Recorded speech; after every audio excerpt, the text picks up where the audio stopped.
Thank you very much for having me. I'm very sorry to be so late, but hey, welcome running.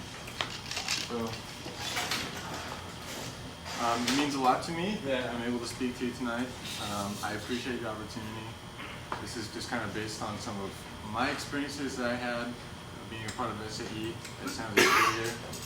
I wanted to pass on to you guys based on my understanding of how sponsorship works for your team. So you notice that it's presented by Apex. That's where I work. It's just a little idea I ran by my boss today. I said, how about, can we make an invoice to charge these kids $500 for this seminar at 100% discount? Because it's tax deductible. It's something I'm doing anyways, something that you guys benefit from. You build rapport when you bring more sponsor money, right? So just thought I'd explain that as well. Just a little bit of background on me. SAE is the reason why I'm still a student, actually. I probably would have dropped out of school had it not been for SAE. SAE taught me that I could have fun at school. And then SAE actually taught me that I was in the wrong major.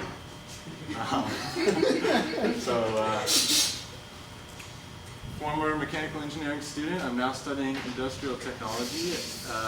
SAE taught me that I'm more interested in understanding design, but I don't really care to do it as much as I care to explain it to people. I like the business side of things.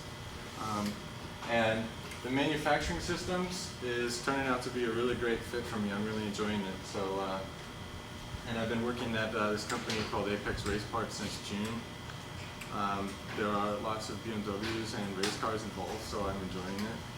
It's a good gig. It's an e-commerce business in Livermore, selling wheels primarily. But let's get down to it. So I'm providing a little bit of context here. These are things that you guys are in the trenches. You're working every day on this stuff, and if you're not, you're doing homework. You don't see a whole lot of daylight, right? You're a lot of hardworking kids, so it's important to keep some things in mind. I think just kind of set the stage here. We know that you are dedicated volunteer students. You are all interested in a higher standard of education, am I right? Am I wrong? It's interesting to you? Yeah? Are you developing SJ2's best students? They're gonna get the best jobs from college engineering? Better, right? You're racers who you don't ever stop improving. You're always making things better. That's important to remember. And you're competitive internationally. That's something that you can't forget either. And there's some advantages that you also should not be forgetting. You're a non-profit race team. There is an ungodly amount of money that people spend on racing. All your next door neighbors here in the Bay Area. And what they would give to write it off as a tax deductible expense. You guys better enjoy it while you have it. You're gonna wish you had it one day soon. When you try to do anything related to racing, and it's like, man, things are suddenly more difficult. You have no overhead. You don't pay to rent this place, you don't pay to keep the lights on, you don't pay each other wages, nobody's, you have no overhead.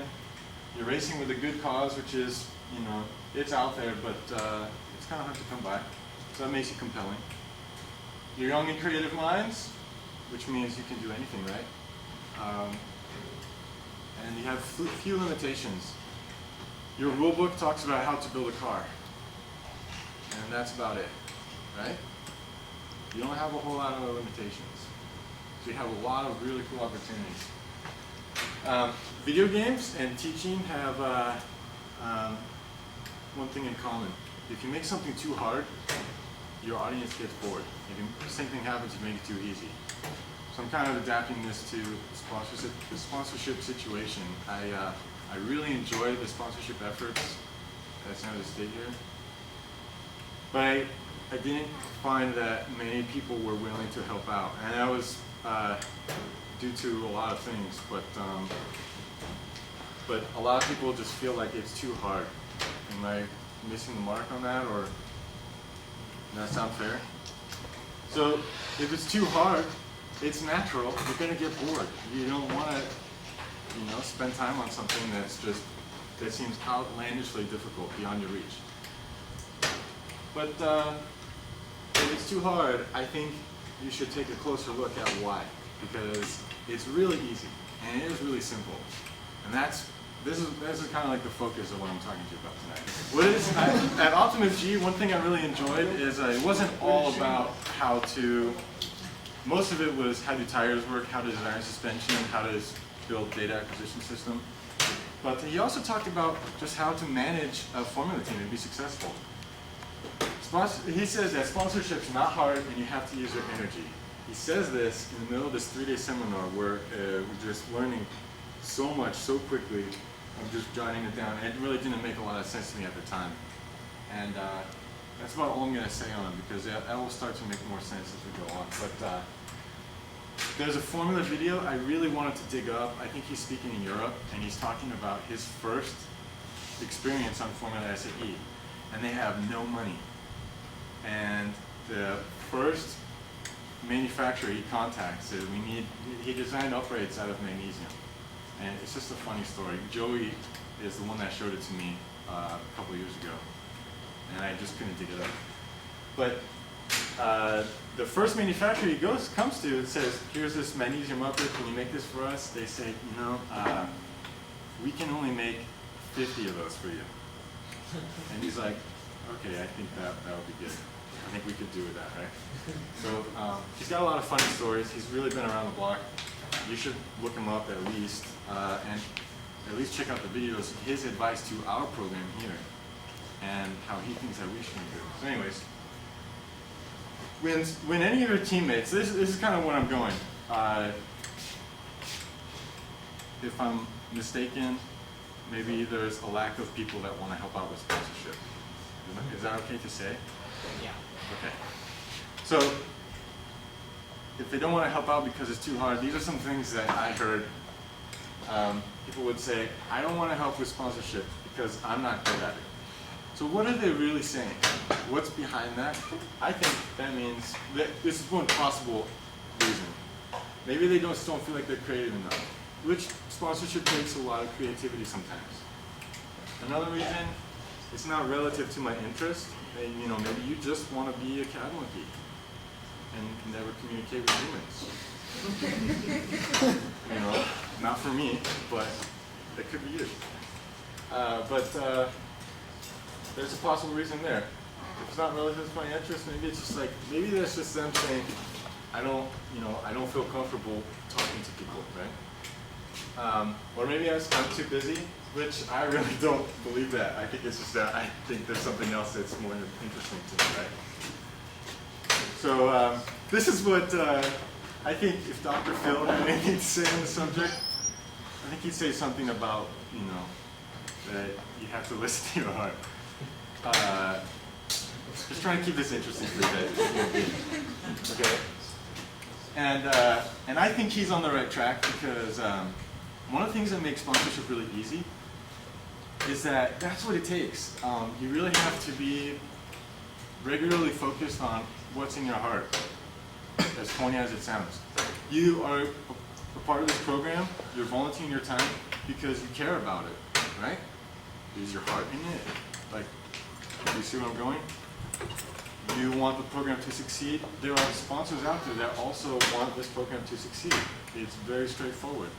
And so we sometimes lose transparency with sponsors because we're way too concerned about being professional enough or whatever, but you really need to just think about how you can make a connection with your sponsors from your heart, because that's what's going to help things take off, and I'll explain more about that.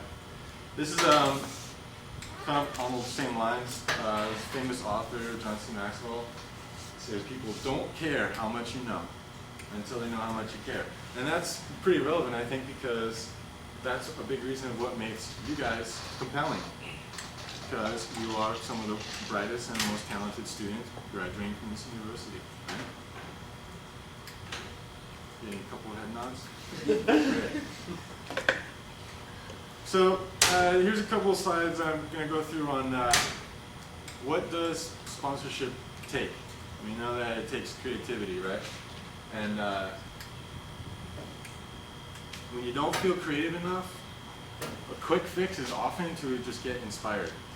And you guys know this book. Who's read this book? Neil Roberts came to Berkeley. We met up with the Berkeley Formula team, and he talked to us a little bit about the book. He's a professional racing engineer. It was a really cool visit. The reason why I'm showing you this book is because he had some pretty inspiring things to say about why you all should be proud to be a part of this program. Because you are racers, and being a racer is something that you can really use to your advantage when you're looking for a job.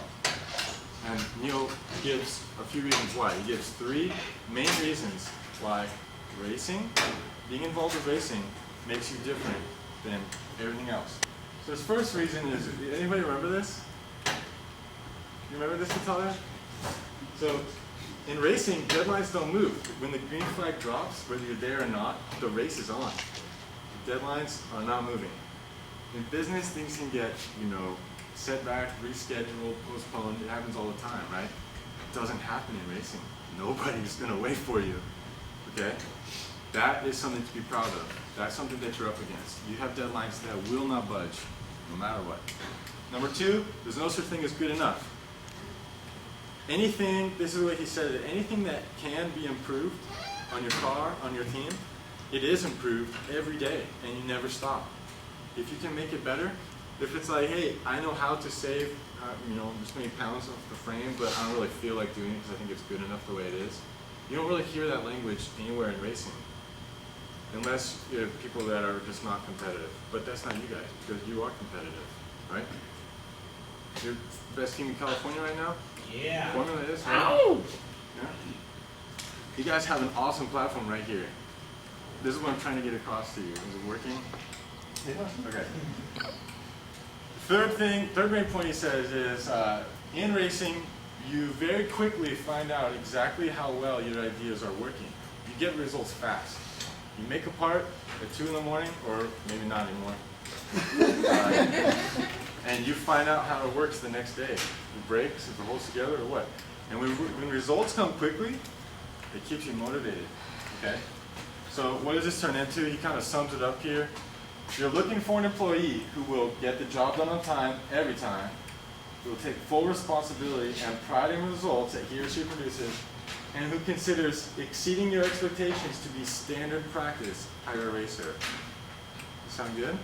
I mentioned the few limitations that you guys have. The rule book doesn't say anything, if I'm not mistaken, about how to run your business, right?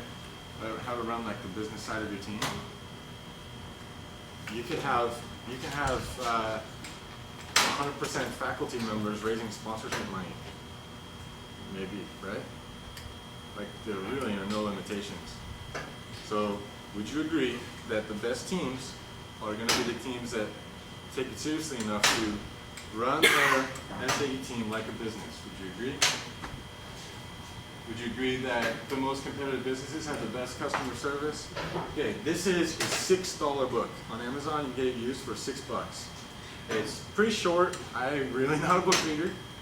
I was asked to read it at work because I have to be on the phone. And it actually really changed my outlook dramatically on how businesses run. All businesses.